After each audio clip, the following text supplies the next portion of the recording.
한동훈이가 모여라 그러니까 몇 시간 만에 막 21명이나 모였다. 그게 자랑할 거리예요. 22명 갖고 새과시하면서 밥을 먹고 그걸 앞으로 정기적으로 모이자라고 뭐 결의를 했다는 둥. 완전히 계보정치 선언한 거 아닙니까?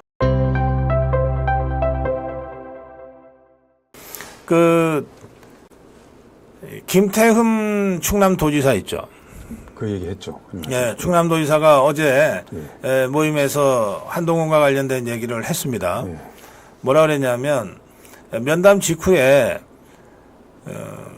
김태흠 지사가 페북에다가 한동훈이 너무 가볍다. 관종같이 행동한다. 이렇게 좀 비판하는 글을 올렸더니 그것도 하고 대통령과 신뢰 회복을 먼저 해야 된다. 그러니까 이 한동훈이가 전화를 해서 자기한테 항의를 했다는 거거든요. 항의를 했는데 그 항의할 때 한동훈이가 뭐라 그랬냐면 아니 어떻게 우리 당 당원이 당대표를 욕할 수 있냐고 항의를 했다는 거예요. 김태흠 지사는 그게 무슨 항의냐 비판이지 그런 비판도 못 받아두냐 당대표가 이러고 말았다는데 어쨌든 한동훈은 그거를 이제 자기를 욕했다고 본 거예요.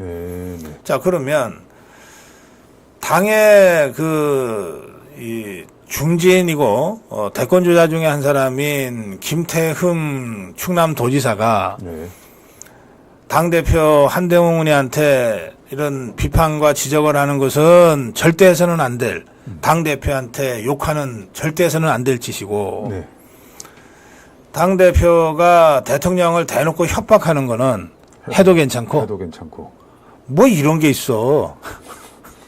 아니 그 말이 안 되잖아요.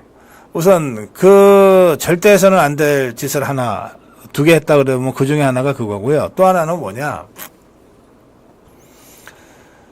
이제 면담이 끝난 다음 날입니다.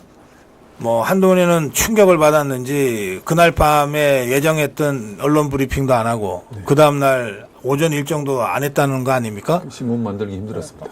그리고 나서 이제 오후에 광화도에 거기는 선거에 이긴 감사 인사하는 자리니까 생색낼 수 있다 싶어서 갔겠죠. 그리고 나서 저녁에 긴급 번개 때려가지고 한동훈 계보를 쫙 소집했잖아요. 만찬. 그런데 바로 그날 대통령은 어떻게 움직였냐?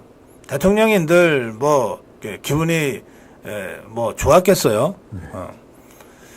아주 불편했겠죠. 근데 그 대통령은 부산으로 가요. 그렇죠. 그래서 어제 가셨죠. 세계 그 자원봉사 대회에 참석하고 범호사 방문하고 그렇게 합니다. 그런데 대통령이 지방 가는 일이 그렇게 흔치가 않잖아요. 그렇습니다.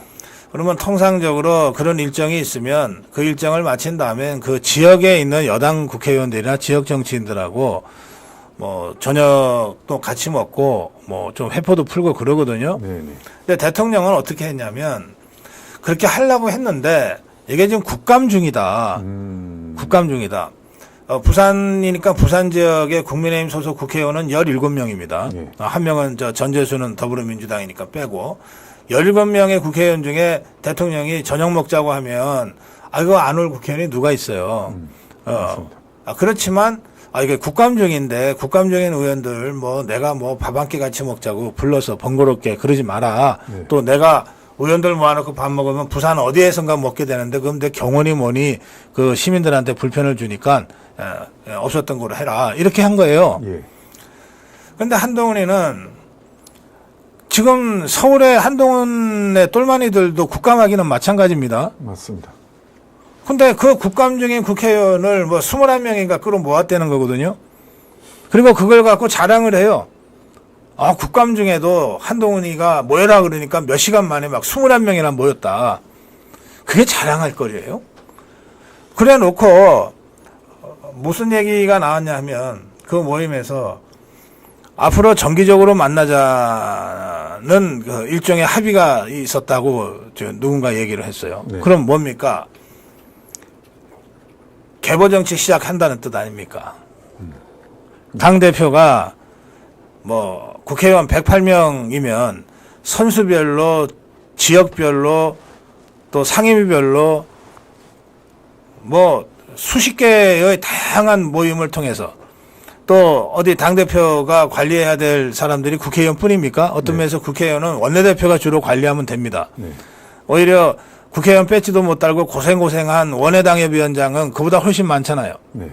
그리고 여러 당직자들도 있고 당에 수많은 원로그룹도 있고 있잖아요. 그렇습니다. 그런 사람들을 만나면서 격려하고 이런 일로 바빠야 되는데 아니 한창 국관중인 국회의원 21명 거기에다가 김정혁이 포함해서 22명 갖고 세과시하면서 밥을 먹고 그리고 그걸 앞으로 정기적으로 모이자라고 뭐 결의를 했다는 둥 완전히 계보정치 선언한 거 아닙니까?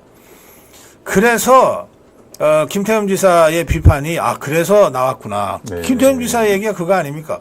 아니 당대표가 그 자기 따르는 자기 소속 계보만 챙기냐. 그런 당대표 처음 봤다 그러는 거 아닙니까? 그러니까 한동훈이가 절대 해서는 안 될 두 가지 일을 순식간에 해치웠어요. 대통령을 대놓고 협박하고 그리고 자기 계보 정치를 시작해버린 거예요. 그래서 저는 이번 월요일부터 오늘 수요일까지 있었던 한 3일간에 뭐 길지도 않은 이 짧은 시간 동안에 한동훈이가 엄청 많은 일을 해치웠다. 그런데 그게 전부가 다 말도 안 되는 사고다. 그렇게 저는 생각합니다. 따라갈 사람이 있습니까? 없죠. 왜 그러냐면 이재명이도 이 정도까지 사고는 못 칠 텐데. 계보 정치를 하려고 그러는데도 이 흡인력이 있어야 되거든요. 그리고 그 본인이 갖고 있는 메시지가 분명해야 되고 매력이 있어야 되는데 그 정도로 인간적인 매력이라든지 갖고 있는 메시지라든지 대국민 메시지라든지 그런 것들이 총괄적으로 뭐 정치권에서 내공 그러는데 그런 그 모임에 지난번에 그 밥 먹을 때도 참석했고 어제도 참석했던 조경태라고 있어요. 아마 최다선일 거예요. 그 직원들 모인 자리에서는 부산 사하 조경태한테는 물어봤어요. 육선 아닙니까? 예, 그 뭐하러 가냐 그랬더니 뭐 대표가 밥 먹자 그러는데 안 가기가 좀 그래서. 그건 개보도 아니에요. 근데 그냥 새과시 하는 거예요. 나 이 정도로 사람 모을 줄 안다. 조 의원 원래 물 탄 듯 술 탄 듯 합니다. 조경태 같은 사람 20명, 30명 모아봤자 막상 어려운 때 되면 하나도 안 남아 있어요. 맞아요. 그걸 무슨 개보라고. 어려울 때 나서야 되는데. 어떻게 정치를 도대체 누구한테 배웠는지. 진중권이 같은 자가 뭐 정치 무슨 책 사라 그러면서 코치하고 있으니까 저 수준밖에 안 나오는 거겠죠.